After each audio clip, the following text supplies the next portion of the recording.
Bismillahirrahmanirrahim. Assalamualaikum warahmatullahi wabarakatuh. Back with me, Huda Karunia Ar-Rasyid dalam video pembelajaran bahasa Inggris. Pada kesempatan kali ini, kita akan membahas materi seputar adjective clause. Mulai dari apa itu adjective clause, hingga bagaimana cara kita untuk menyusunnya.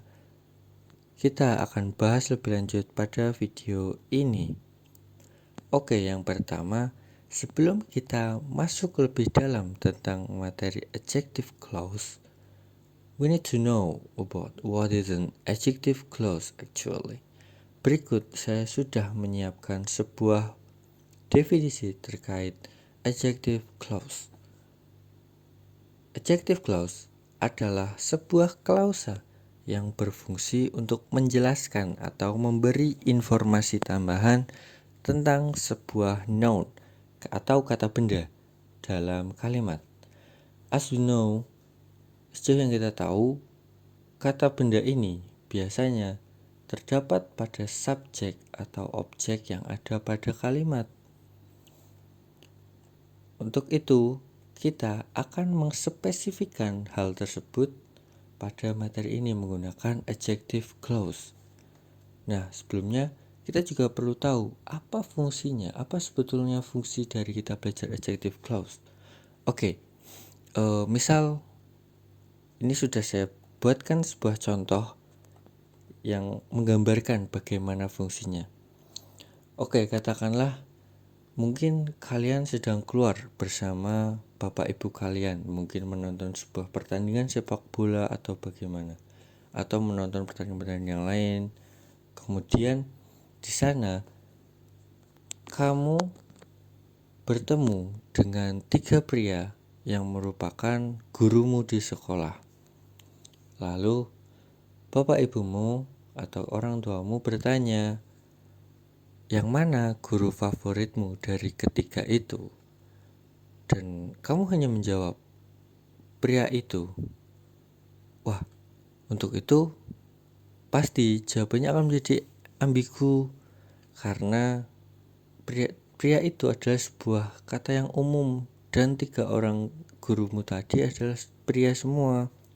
Maka dari itu, kalian perlu mengspesifikkan noun guru itu. Nah, untuk itu lihat contohnya.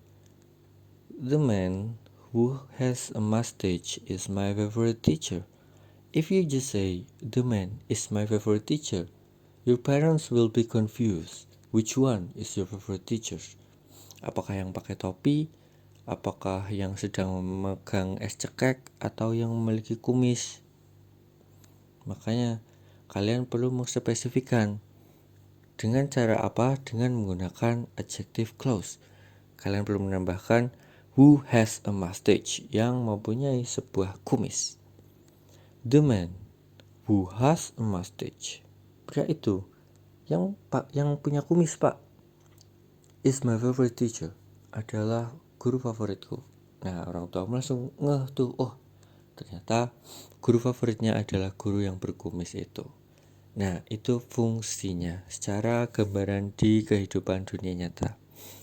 Di kehidupan mungkin di pembelajaran atau di akademik akan sangat penting pada saat kita belajar atau mengerjakan soal-soal writing. Oke, langsung lanjut ke pembahasan materi selanjutnya. Jadi, adjective clause itu divided into 4 section atau sub-material. The first one is relative pronoun as subject. Next is narrative pronoun as sub-object. And relative pronoun as possessive. And the last one, relative adverb.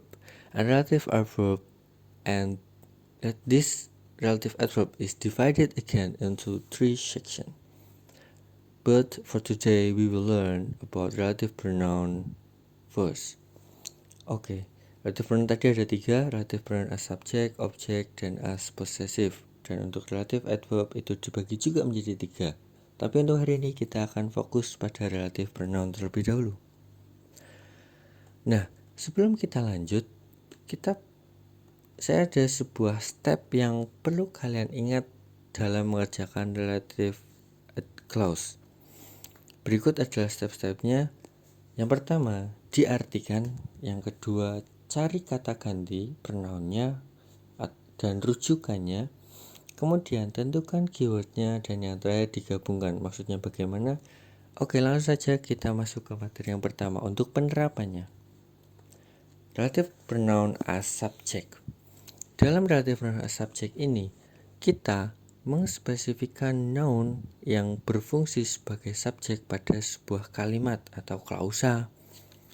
Dan untuk itu, kita menggunakan keyword-keyword yang sudah saya berikan. Yang pertama ada who, itu untuk mengspesifikkan noun yang berbentuk person atau orang. Kemudian ada which untuk mengspesifikkan subjek yang non person atau selain orang, seperti mungkin barang, tumbuhan, hewan, dan yang lain-lain. Kemudian keyword terakhir ada that. That ini bisa kalian gunakan untuk menggambarkan person atau non-person. Ini bisa untuk keduanya. Tapi kita bisa mengutamakan terlebih dahulu menggunakan who dan which. Yang kemudian keyword-keyword ini diikuti oleh sebuah verb. Oke, kita bisa langsung lihat contohnya di bawah. Saya sudah menyiapkan dua klausa. The man is smart. He wears green shirt. Ingat step-step tadi. Yang pertama, diartikan terlebih dahulu. The man is smart, itu artinya pria itu cerdas. Nah, ini akan jadi ambigu jika kalian hanya menggunakan satu klausa. Pria yang mana? Ada banyak pria di sini. Makanya kalian menggunakan klausa selanjutnya untuk mengspesifikasinya. He wears green shirt. Dia menggunakan baju hijau. Nah, ini sudah spesifik tapi belum digabungkan. Ingat step yang kedua, dicari pronounnya atau kata gantinya dan rujukannya di kalimat kedua. Di kalimat kedua silahkan kalian cermati atau analisis. He wears green shirt. Dia menggunakan baju hijau. Dia di sini itu adalah pronoun dari the man. The man seorang laki-laki. He adalah kata ganti dia dalam bentuk laki-laki. He di sini refer to the man. Lalu kita tentukan the man di situ sebagai apa, atau he di situ sebagai apa. He di situ berfungsi sebagai subjek. Untuk itu kita bisa menggunakan relative pronoun as subject. Kemudian step berikutnya adalah tentukan keyword. Setelah kita mengetahui kalau hal ini adalah relative pronoun as subject, kita tinggal menggabungkan menggunakan keyword yang sudah ada tadi. The man itu person, orang, karena dia orang seorang pria. Makanya kita memilih who untuk keywordnya. Jika digabung, the man, pria itu, who wears green shirt, yang menggunakan baju hijau, is smart, itu cerdas. Seperti itu cara gabunginnya. Cukup simpel. Kita perlu mengetahui terlebih dahulu rujukan dan artinya gitu. Next, materi selanjutnya adalah relative pronoun as object. Untuk pada bagian ini, kita akan mengspesifikkan noun yang berfungsi sebagai objek pada sebuah kalimat. Nah, untuk itu, kita bisa menggunakan beberapa keyword yang sudah saya berikan. Whom, which, that. Hampir sama, cuman berbeda pada personnya. Pada noun yang berbentuk person kita menggunakan whom, bukan who lagi. Dan ada which untuk non person dan that untuk keduanya. Keyword-keyword ini nanti akan diikuti oleh subjek plus verb. Nah, kita bisa lihat contoh di bawah. Ada dua klausa. I see a man, Maria likes him. Ingat step-stepnya. Yang pertama diartikan, saya melihat seorang pria. Klausa kedua artinya, Maria menyukainya. Kita sudah menemukan artinya. Kemudian kita gunakan step kedua, kita cari pronoun atau kata gantinya yang merujuk pada kata sebelumnya, klausa sebelumnya. Di sini saya melihat pria. Maria menyukainya. Nya di sini adalah sebuah kata ganti dari pria, a man. Makanya kita lalu setelah kita menemukannya, step selanjutnya adalah menentukan keywords. Nah, sebenarnya kita belum tahu apa ini relative pronoun as subject kah atau as subject as possessive. Nah, kalian lihat dulu di situ. Kata gantinya itu merujuk pada apa, dan apa yang ada di situ kan a man. A man itu berfungsi sebagai objek pada klausa tersebut. Jadi kita bisa menggunakan relative pronoun as object. Nah, cara menggabungkannya, karena a man itu adalah person, kita memilih whom untuk menggabungkannya. Jadi berikut, I see a man, saya melihat seorang laki-laki, whom, yang Maria sukai, Maria likes. Him-nya hilang karena digantikan oleh whom. Gitu, gampang kan? Next, materi selanjutnya atau terakhir untuk video ini adalah relative pronoun as possessive. Ini adalah relative pronoun yang mengspesifikkan melalui sebuah kepemilikan. Misal sepatunya, mobilnya, segala macamnya itu kan nya di sini berfungsi sebagai kata ganti sebuah kepemilikan. Kalau di bahasa Inggris itu ada her, his, gitu-gitu, its.